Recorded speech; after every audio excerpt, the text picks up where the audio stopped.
It's your daily dose of Donna, delayed, but I am here. Happy Wednesday. Today is Wednesday, December 13th. Thank you so much for tuning in every single day. I appreciate you guys.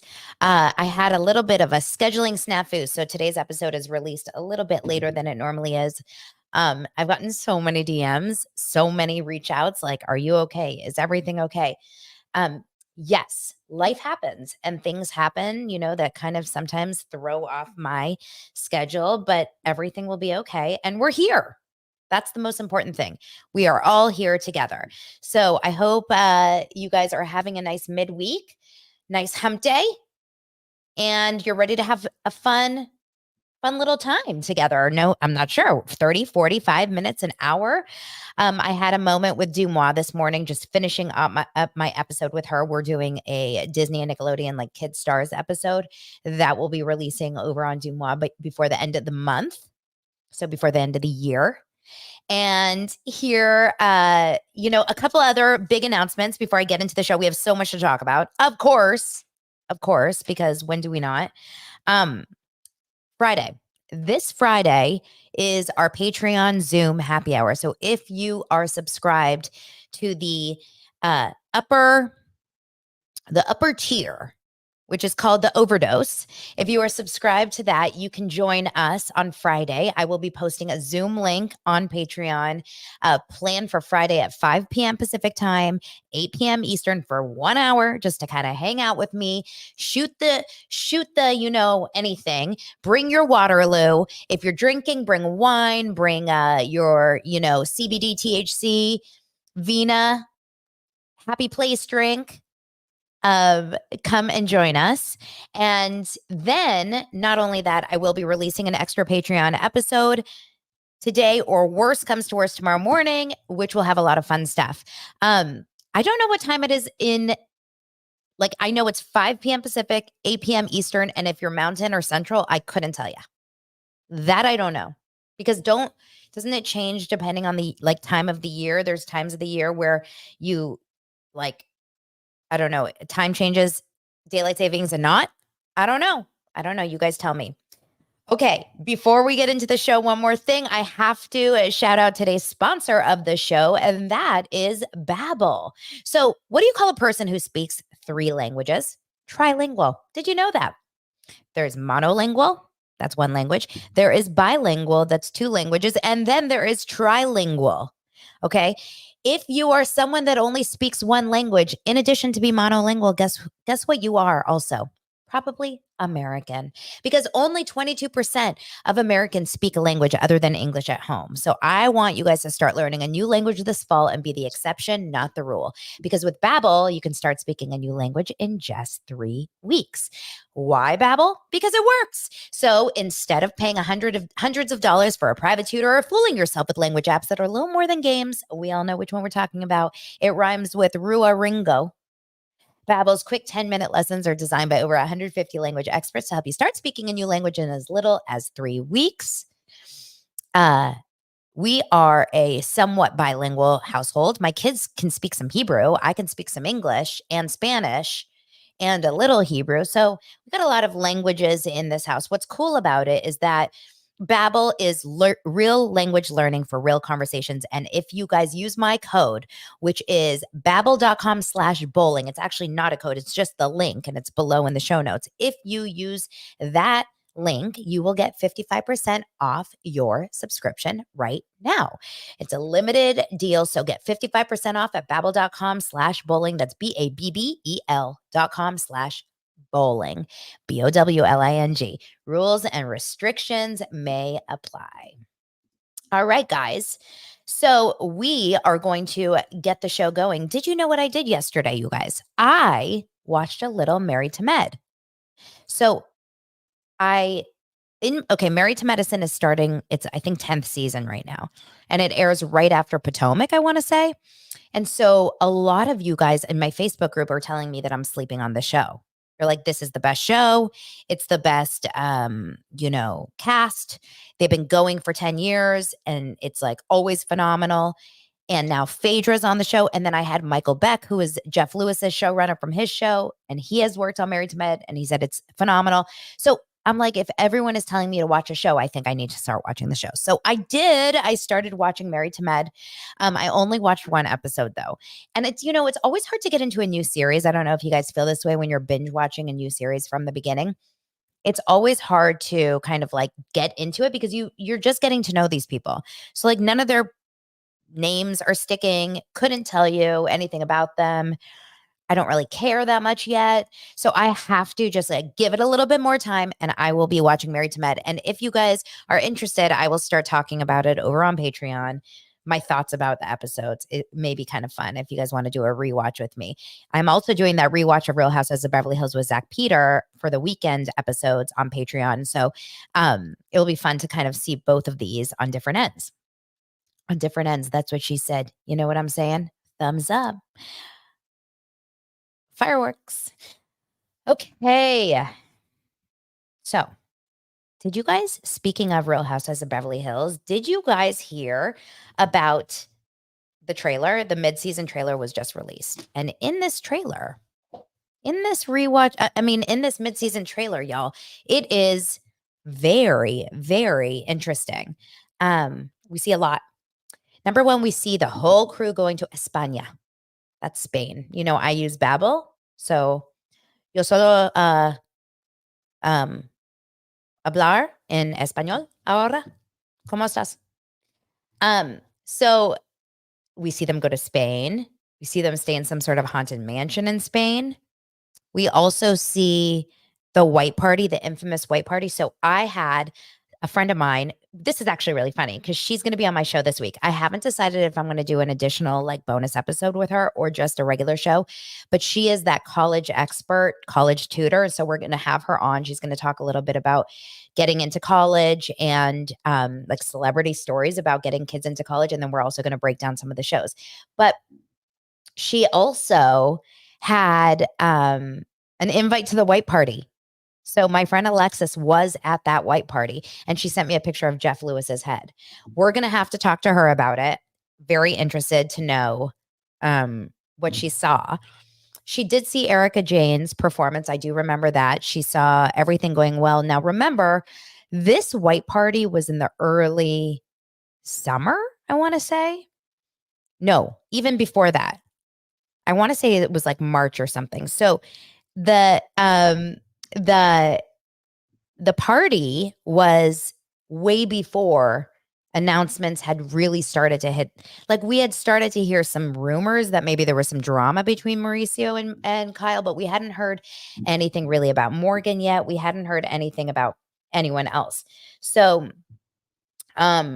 we will definitely have to check in on that and see like how that goes. Now we did see a scene also in this trailer with Kyle speaking to Mauricio, and they're sitting at their bar in their house, and Kyle says, "I just want to feel more fulfilled and happy," which is like the kiss of death, right? Because we know that she's already 1 foot out. In my opinion, this entire season, she's already been 1 foot out of the relationship. Don't you guys feel that? Like we saw it episode 1 of the season. But obviously we're going to see kind of like the continuation of their marriage slowly disintegrating. We also see Morgan Wade performing at some event. So I remember this event in the press. I can't remember specifically what it was called, but it was Kyle's event and it was in honor of her friend who had just committed suicide a year or two ago. Do you remember hearing about this? So Kyle had a best friend who sadly ended her life, and Kyle did some sort of a foundation or fundraiser, and Morgan Wade performed at it, and so did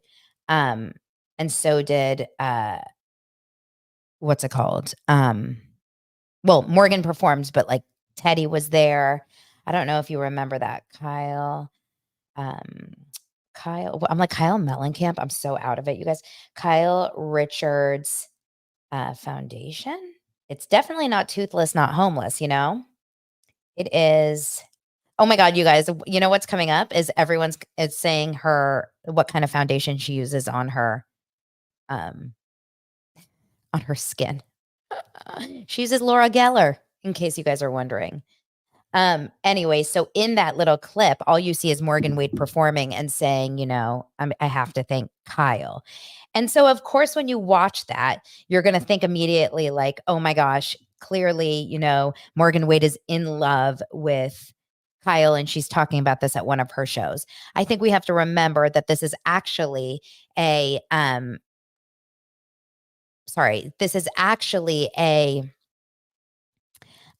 Kyle Richards event. So it does make more sense that Morgan is calling out Kyle and honoring her in this moment. Now, I saw, shout out Josh. I think it was you, Josh. I have a lot of Morgan Wade stans in my Facebook group. Okay. No judgment. I don't know anything about Morgan Wade. All I know is what we've seen on the show and a couple interviews. But one of you posted a clip from Morgan Wade a year ago doing something on YouTube for Rolling Stone. And it was so incredibly cute and likable that I kind of got it. I had a moment where I was like, I get it, Kyle. I get it. Now, I'm not personally attracted to women. And I'm definitely not really attracted to women that are or people in general that are tatted neck to toe. But there was a little bit of cuteness there. Okay. What if I end this season being attracted to Morgan Wade? Am I alone? I'm wondering, are a lot of women attracted to Morgan Wade? Or are most women, if you had to be with a woman, which Kyle even brings up in the episode, would you be with someone that looks more if you are not a lesbian, or even if you are, and you had to hook up with one of the current Real Housewives of Beverly Hills. So we're talking Kyle, Dorit, Erica, Garcelle, Sutton, Crystal, and we're not going to include Anne-Marie. Okay. So those Sutton, Garcelle, Crystal, Erica, Dorit, and Kyle. Which one are you hooking up with? Which one are you going to hook up with? I want to know. Now, I'm still into Craig Conover. So don't you worry. I still haven't left him. I'm not a lesbian and I'm not attracted to Morgan Wade, but Kyle looks pretty good, says Cecile. Garcelle. I think Garcelle's stunning.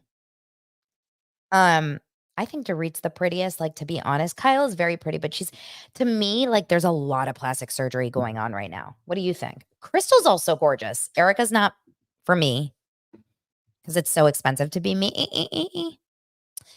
Love your answers. Okay, so think about it. Hot topics, things to think about while we are going through this process. Anyway, I'm really excited for the rest of the season. It should be really good. Sutton has another, I think it's going to be a viral moment. Instead of saying Naimum, she's saying, answer it, answer it, answer it. So we'll see. This is interesting. Thomas says, I thought Craig played for my team. And what's funny about that is I've gotten that a lot in comments. A lot of comments say that they're shocked Craig is into women. But I think Craig is very masculine. Yes, he sews. And yes, he's kind of got a metrosexual vibe. I think he's quite masculine in my opinion. Okay. Let's move on. So I thought this was really interesting, not for any specific reason, but just because when we're talking about celebrities in the news, celebrities in the media, etc., I want to say that talking openly about weight loss is not essential. You don't need to talk about your weight. You don't need to talk about how you're losing weight and how you're gaining weight. But I think that when you have people like a Kelly Clarkson or an Oprah, or who else has lost, or the girl from the Toast, I love listening to the Toast, Claudia Oshry. She's a girl with no job on Instagram. There's a lot of people like that are very much in the public eye, that are daily online, daily showing up, doing things. And what happens is they all of a sudden start losing considerable amounts of weight. It's not just a dress size or 5 pounds between seasons. We're talking about losing 50, 70, 100 pounds within just a few months. And we're seeing it happen in front of us. Like, we can see the difference. When you're a public person and you're losing considerable amounts of weight and you are not sharing with your audience, if you're doing it through a weight loss medication or through a surgery or through a diet or through an exercise program, like whatever it is, right? So maybe it is controlling your calories. Maybe it is stopping your sugar and alcohol consumption. Maybe it is Ozempic or Wegovy or one of those, or maybe it's gastric bypass, like whatever it is. If you're not sharing it openly, what happens is, and this is just my opinion, and I am not someone, I mean, I definitely suffer from, I think, a little body dysmorphia, but I don't suffer from, knock on wood, any EDs. But I would imagine that this would trigger the hell out of me if one of my favorite people that I watch on TV every day lost an entire body of weight and said, just decided to be more mindful of my choices, right? Or like the Erica Jane, hormones. And so what happens with that is it ultimately, or I think automatically, makes people that are watching who are struggling with their own bodies or their own weight feel like failures or like less than, right? So Kelly Clarkson, as far as I know, has not openly talked about how she's lost her weight. Oprah has talked about how she's lost her weight. And she didn't really say it was anything. She just said, like, I'm on Weight Watchers. I'm on Weight Watchers. And in July, I guess she did, according to this article that I just saw on Daily Mail. In July, she basically not shamed, but she avoided saying or said she would not take Ozempic or any similar drugs in that class of weight loss medications because she viewed them as an easy way out. Well, she is now officially admitting that, yes, she has lost a dramatic 40 pounds in just a couple months after previously denying it because she is done with the shaming and she has done it through a weight loss medication. We don't know specifically what the medication is. We just know that she's been using a weight loss medication for her dramatic body transformation to lose weight because she was done with the shaming. It says now she told people that I now use it as I feel I need it. So I'm so interested what this could be as a tool to manage, not yo-yoing, but did not name the drug that she used it. She said that she uses. She said the fact that there's a medically approved prescription for managing weight and staying healthier in my lifetime feels like relief, like redemption, like a gift, and not something to hide behind and once again be ridiculed for. I'm absolutely done with the shaming from other people and particularly myself, and added she had actually recommended the weight loss aid to other people before deciding to take it herself. It sounds to me something along the lines of this. She says normally during Thanksgiving, she eats nonstop for 2 weeks. She gains 8 pounds. This time she lost a pound. Or she gained half a pound. Sorry, she gained half a pound. She essentially is saying that she also eats her last meal at 4 p.m. She drinks a gallon of water a day and uses Weight Watchers principles to count her points. Also, she works out every single day. But the point is that she's straight up saying, I lost weight through using this crutch, even though I used to say I should take the easy way out. And people are going to probably dog on her for this, but I find it admirable to finally just come clean about it. I think Kelly Clarkson eventually will probably as well. And I know Claudia from the Toast, Claudia Oshry, finally admitted, yes, I'm on Ozempic. And it's kind of like a little bit of a relief to know that if I'm going to the gym 7 days a week and I'm also cutting back all this eating and not eating after 7 p.m. and also like intermittent fasting and then also eating all this protein, why aren't I looking as good as you? So to come clean about these things, I think is so important. And I have no problem with anyone taking any sort of medication to help them in any sort of way. I'm a big, big believer in medication for disease, for chemistry, brain chemistry, for depression, for anxiety, for ADHD, for weight loss. Like I am so not against it as long as it's done in a healthy manner, right? So I just thought that was kind of interesting that she was on Drew Barrymore. Like Oprah's in the press right now. Oprah's coming back. She's going to be 70 years old, y'all. 70. She looks phenomenal for 70. Like insane, right? Going back to Kyle Richards and Real Houses of Beverly Hills, I should have brought this up a little bit earlier, but I thought this was kind of interesting. So Kyle Richards does her Amazon lives, and she was on one of them just this week, and she was talking about a bunch of things, but she was talking specifically about like what it was like seeing Sutton at the Christmas party, at Kathy's Christmas party. But then she was asked about what Erin Leachy, who is a Roni Real Housewives of New York newbie, asked her about, or was asked about who wasn't the nicest at BravoCon. And Erin had said, Kyle and Dorit. So Kyle refuted it. She said, I have no idea where that came from. I specifically waved at her because Jen, who is Kyle's assistant slash friend, said that Erin is her like girl crush. And so Kyle went out of her way to wave at her. So she is just dumbfounded. She's like, I don't watch a lot of TV. She said, when I got my breast reduction, I watched The Crown.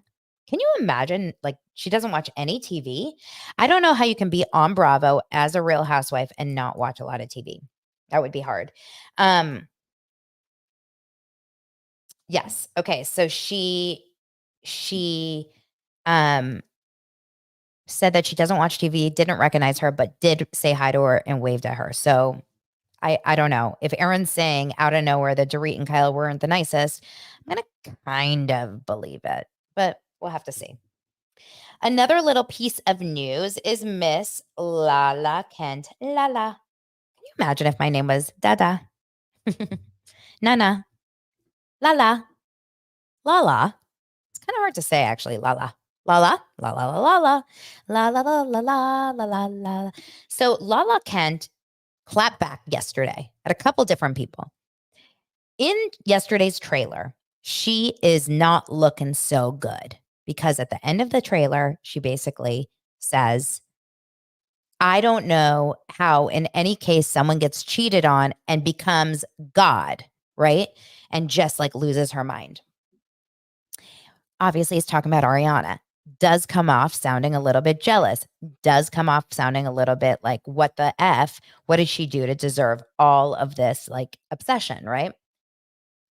Lala was also cheated on by Randall. We know this. So I think that there may be something personal saying, like, how come it didn't happen to me?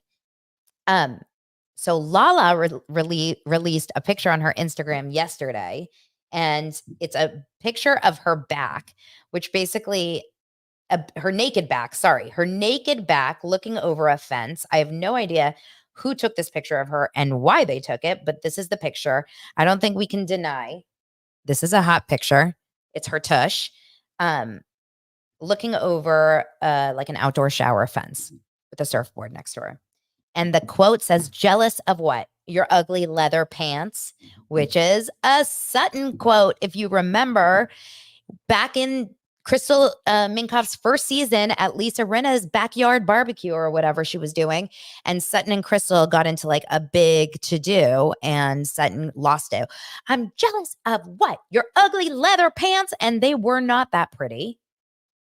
No offense, Crystal. The best are the comments. Stassi says, BRB, just going to go make a collage of your naked bod pics as my workout inspo.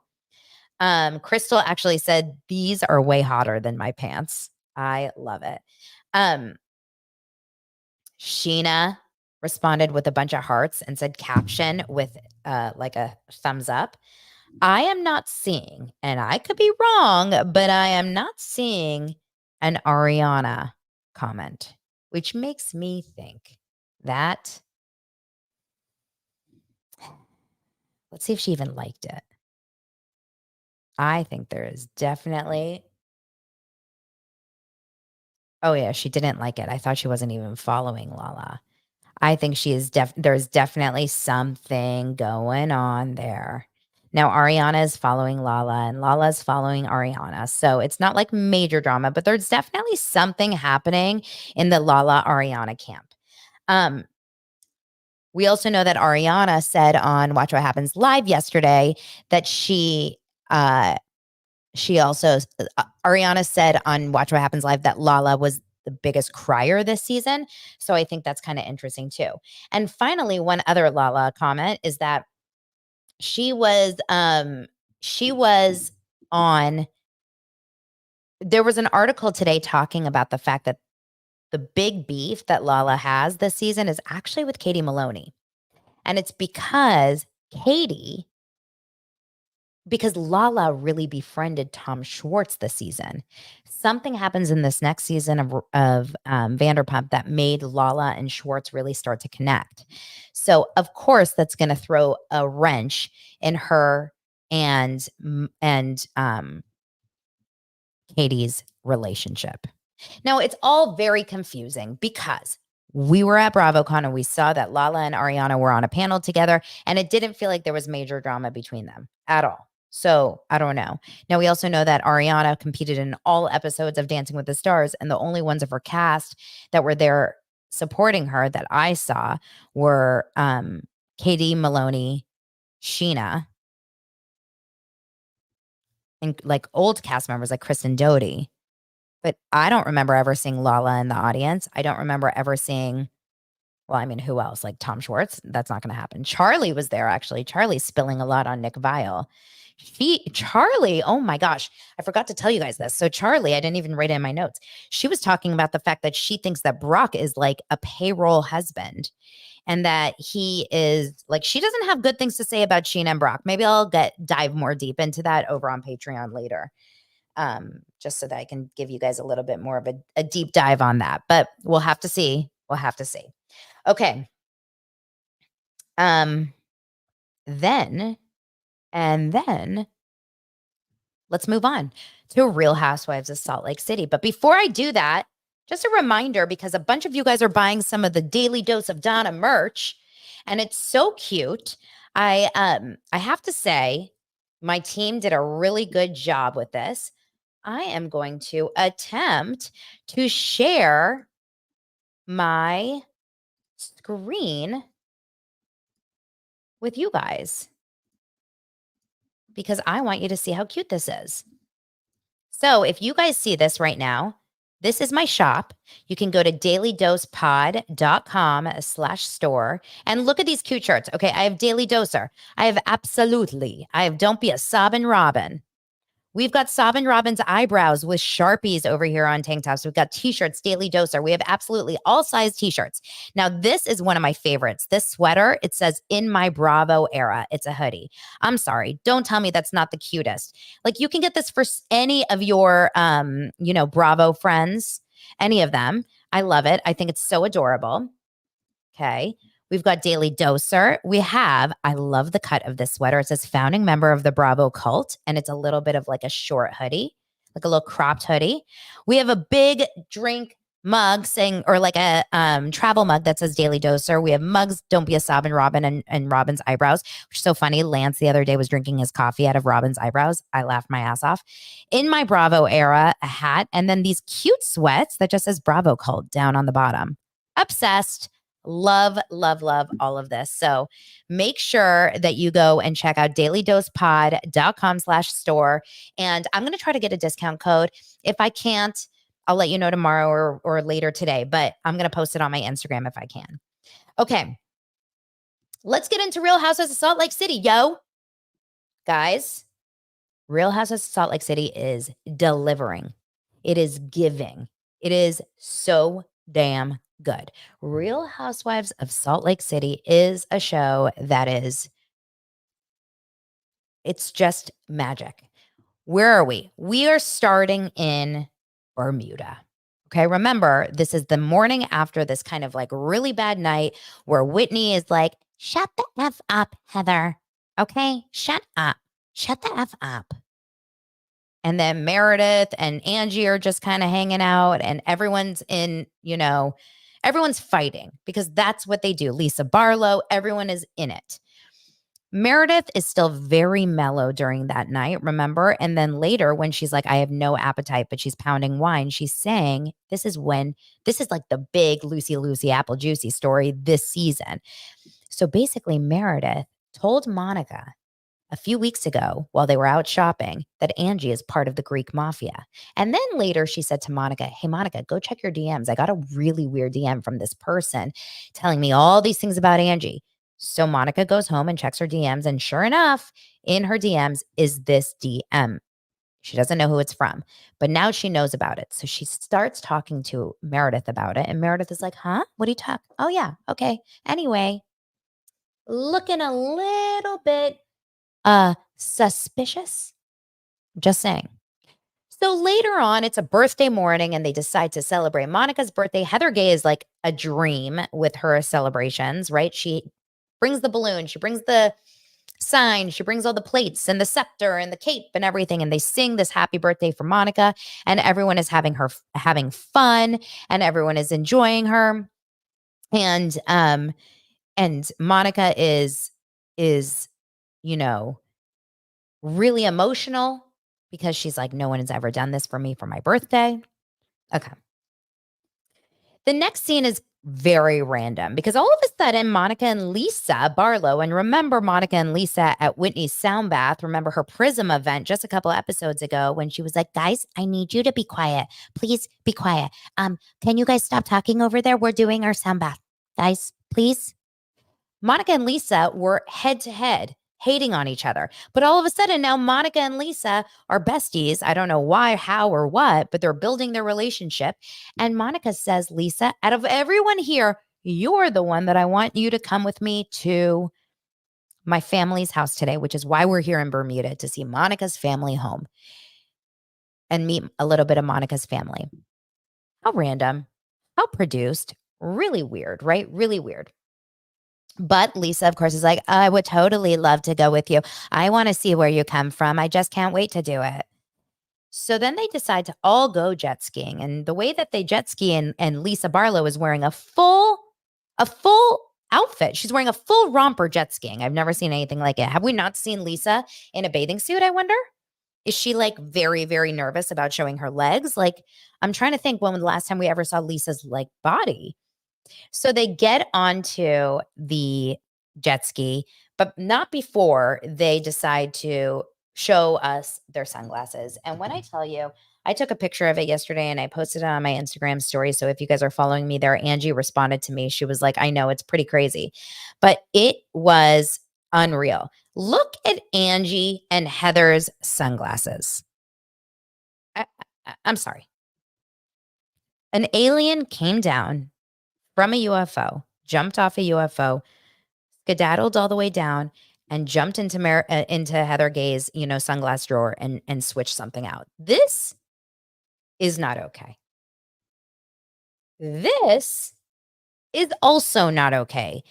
They're not sunglasses, they're face glasses. They're basically like COVID masks. Like I don't know about you guys, but when I went to my dentist during COVID, she was like in a full astronaut space gear. It's that. Like, what is happening? And then just like happens to pink tint them.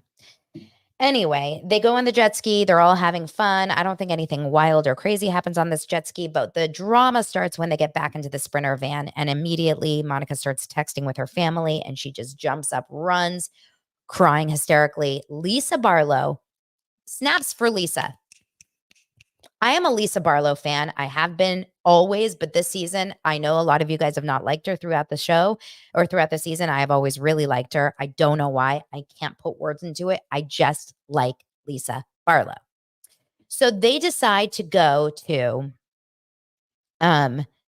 or no, Lisa jumps up, runs after Monica, who's in the bathroom, hysterical. I actually felt really bad for her, and Lisa did too. And we find out that Monica's family somehow has canceled her getting to see her, or her getting to see them in Bermuda.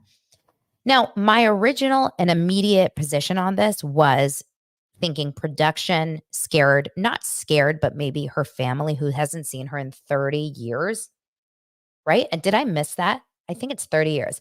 My feeling is that, well, when I first watched, my first approach was, wow, her family has avoided her because they don't want to be like on camera and be seen on camera on this show that they don't really know, and they don't really know Monica that well, which is very possible.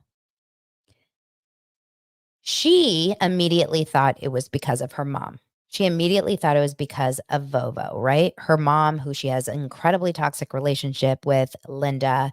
She immediately gets back in the car, hysterically crying, and she's convinced that she got in the middle of it and she set it up and she totally ruined it for Monica because she was jealous that she wasn't part of the plan.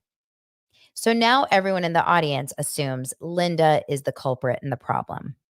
I didn't really realize this, but I guess the public at large that was watching the show last night was convinced and sure that Monica actually set the entire thing up, pretended that she had family in Bermuda, pretended she was supposed to see them, asked Lisa just to kind of add to it, and then acted really sad, pretended that she was really, truly sad when it was all canceled.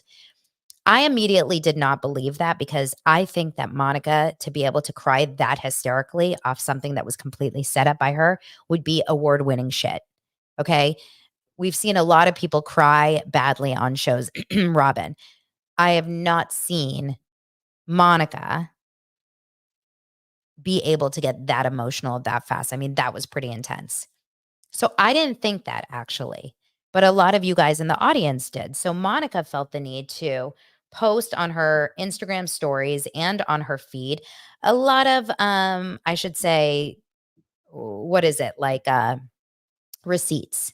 She has text messages that production sent with the family, with her.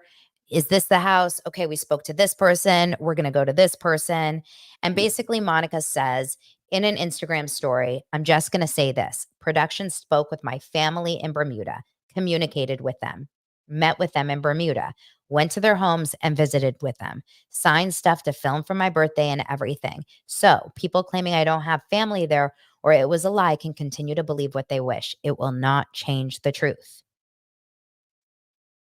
Then she also, and I can't find it on her story, so I don't know if she deleted, but I did see something along the lines of her speaking about speaking about like speaking on Twitter, I think, to her mom, because her mom, I guess, does not respond to her, does not show up to therapy. Like she's just kind of a shitty mom. And we know this. But apparently, her mom and her had some words over Twitter last night. And Monica said, since this is the only place that you're willing to talk to me, I guess I'll say it here. Something along the lines of, now I know that you weren't involved and I'm glad to know that you weren't involved, but et cetera, et cetera, et cetera. So I don't think it was Bobo's fault. I think production probably spooked this family and, you know, I don't know. But then we get to like another scene where they're sitting there and they're having, a meal and they're at the beach or whatever, and Monica is talking about it, and she basically is bringing up her mom again. She's very much bringing her mom into the storyline. I am not trying to say that Monica is at fault for this. Monica's mom seems pretty awful, but Monica she ain't perfect either, right? We have like, it's weird because if it was anyone else on this cast, if it was, let's just say like Heather Gay, right? And her mom, we would all be like, oh my God, poor Heather. But Monica is so flawed in so many ways, and we haven't even seen the most of it. And there's a reason that none of the cast is talking to her, that I don't think we know the full story. I don't. I think that we still need to, understand exactly what's going on because I don't think the cycle is breaking. Now, I do think Monica loves her kids very much and she's there for them, but putting them on a reality show where she's exposing them to all the horrible things that their grandma's doing and also all the horrible things that Monica's done, the 18-month affair with the brother-in-law, it does make me feel like she's maybe continuing the cycle. It's all sad. All I know is it's sad AF, and seeing messages like this and seeing comments like this and seeing all these things are making me say, like, why am I part of this like really, really intense family drama when I have enough of my own? I know it sounds real, maybe that sounds like selfish or whatever, but sometimes when it's family shit, like Teresa and her brother, or when it's stuff with like moms or sisters or things like this, like Kim and Kyle and Kathy, like it's too sensitive. It's too personal. Like, why are we doing this on TV? Why? I don't know. But poor Monica, we saw a flashback of when she went to therapy and her mom wanted her to go to therapy, remember? And she was sitting there alone at therapy because her mom didn't show up. Her mom sucks. Sorry. Okay. At the beach, Angie and Lisa get up. Oh, I have to stretch my legs. I need to like figure out how to do an Angie, but it's just basically like a very monotone, deep voice. Oh, I have to stretch my legs. I love Bermuda. It's wonderful. Oh no, before they get up and go on this walk, Lisa and Angie, they decide to play another stupid ass game. Because these people are playing all the stupid games on this show, right? Like, who would you eliminate from the boat or the wagon? Remember when they were shaking their butter? On this one, it's who would you F, marry, or kill in our husbands and ex-husbands? It's a little bit of a weird question to do with your friends, but I think I agreed with, I think it was Heather's, which I can't remember, but I would marry John. I would F Seth, I think, and I would K Sean, but I haven't fully decided that yet. Okay. But it's such a stupid game. Lisa and Angie go on this conversation where basically Lisa is finally telling Angie about this DM because Monica had told her earlier. And she says, I think it's Meredith. Now, everyone is under the impression that this is Meredith. What do you guys think? I'm saying it's Meredith. So obviously Meredith to me. But I forgot to mention something that happened earlier in the Sprinter van when they were driving to go jet skiing. And they started talking about Heather's daughter, who was over at UC Santa Barbara, where I went to college, which is a party town, which is like lots of hot people and whatever. And in that conversation or over there, Monica said, what about Ashley, your daughter? Has she had sex? And Heather got real weird. I'm not telling you that. I would never tell you that. That is her conversation to have. It did feel a little bit strange to be so closed off, but it's also your daughter and that makes sense. But all you could say is like, I'm not telling you that. Anyway, she got real upset about it, real offended to the point where later when they were getting ready for their pirate dinner, Heather decides to tell Ashley this on the phone. She keeps asking me about your sex life. I don't want to talk about your sex life or my sex life. And then of course they all get dressed like idiot pirates. Guys, I am Lisa Barlow through and through. Do not make me get dressed up at a group dinner. Do not. Not me. Not interested. No, thank you. Sorry.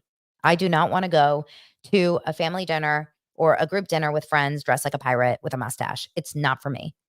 Give me the hoop earrings like Lisa. So they go to this dinner and then they decide to play another stupid ass game, which is, when was the last time you had sex? Everyone go. I got a quickie just last week, this morning. Da, da, da, da, da. And Heather freaks out again. Guys, what do you think is going on?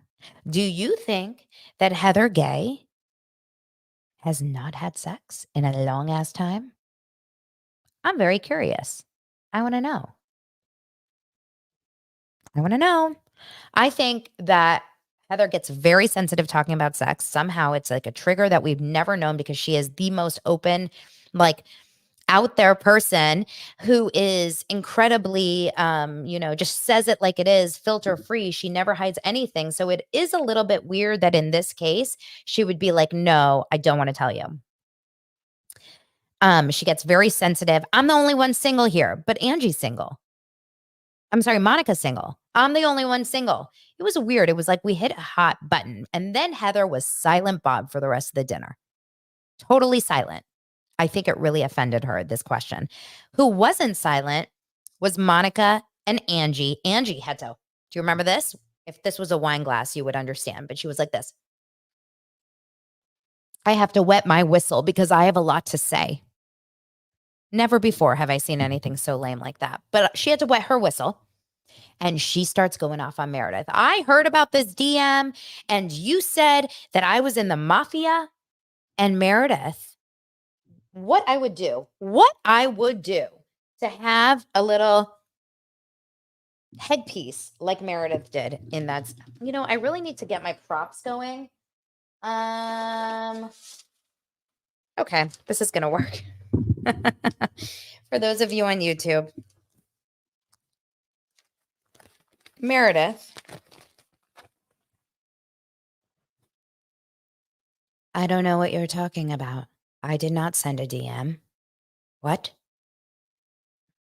I am so sorry that you feel that way. I did not send a DM. Meredith, we need you to get off whatever you're on, because Meredith's reactions to Meredith's reactions to anyone like talking to her about like something pretty damaging, which is sending these fake DMs and starting shit. And then Lisa Barlow goes to town. Lisa Barlow wets her whistle, go, wets her whistle, and she's like, enough. I am done with you, Meredith. Hold on, let me take off Meredith's hair. I am done with you, Meredith. I do not feel that you are doing something right. Stop meddling in my business. I do not approve of this. This has to stop. Enough, Meredith. Enough. I'm going to call my cybersecurity person to come over here and to do some IP checks on your. I mean, she started pulling out some computer lingo. I don't know. My blonde brain spaced the F out over that. But basically, she started doing that. She's like, I'm going to arrest you. I'm going to throw you in jail. I'm going to do everything. And Meredith's reaction to this was this. I don't know what to tell you, Lisa. I don't know what to tell you. I did not do this. I'm sorry. I did not do this. I mean, Meredith, it's stuck in my hair. Meredith needs to get activated more. She is not activated enough for a Real Housewives show. Now, we see in the trailer for next week that they're on some sort of boat, and maybe she didn't take the same kind of cocktail, if you know what I mean, because then she gets real activated. I'm done with this. I need to see more of you can leave, Meredith, not just, I don't know what you're talking about, like with a stoned, glazed look. Yes, Meredith, in my opinion, is on some sort of relaxer, some sort of a calmer, some sort of a let's chill out and just kind of get through this dinner. Meredith kind of skates by in this show. She's a little bit, for me, Meredith, I find very interesting that she's being accused of sending fake DMs, fraudulent DMs about all these things ruining lives. And she's acting like, what are you talking about? Yet you don't give her a bathtub, or you call her bathtub dirty or whatever. And the way she reacts is unlike anything else. I don't know. We need to find out what what Meredith's on. We also know that Mary is MIA. Mary, my favorite person on Salt Lake City, is no longer on the show, essentially. Now, what we found out from her at Kathy Hilton's Christmas party on the red carpet talking to Teddi Mellencamp, we found out that she's not invited to anything. My thought is invite this girl to everything. Like, I don't want scenes without Mary. It's too crazy. It's too chaotic. We need Mary to, take it to the next level. I miss Mary. I love her. I love her, little girl. Love. So at the end of the episode, like we said, Meredith just kind of slowly, creeps through the dinner. She looked gorgeous, by the way. She is gorgeous. She was on Watch What Happens Live last night. I didn't watch the episode, but I saw a clip where Andy had asked the audience, to vote in. Do you believe Meredith was behind the DMs? A resounding yes. Do you believe that Meredith is using Monica to do her dirty work against Angie? A resounding yes. Meredith isn't looking so good this season, in my opinion. However, the season is not over yet, and we still have yet to find out why Heather Gay freaks out on the balcony in Bermuda, getting a phone call about something, which we all know is about Monica. So maybe our opinions will change. We will see. All right, you guys, I hope you have an amazing rest of your Wednesday. Thank you so much for being here. As always, thank you for subscribing, for liking, for putting on the bell. Check that you're subscribed. A lot of people are saying that YouTube is automatically unsubscribing them. So make sure you're subscribed, get on there, and join our Patreon so you can join the happy hour at the overdose level. That's this Friday, and you will get extra episodes all week long. And I'll talk to you guys later. Bye, y'all.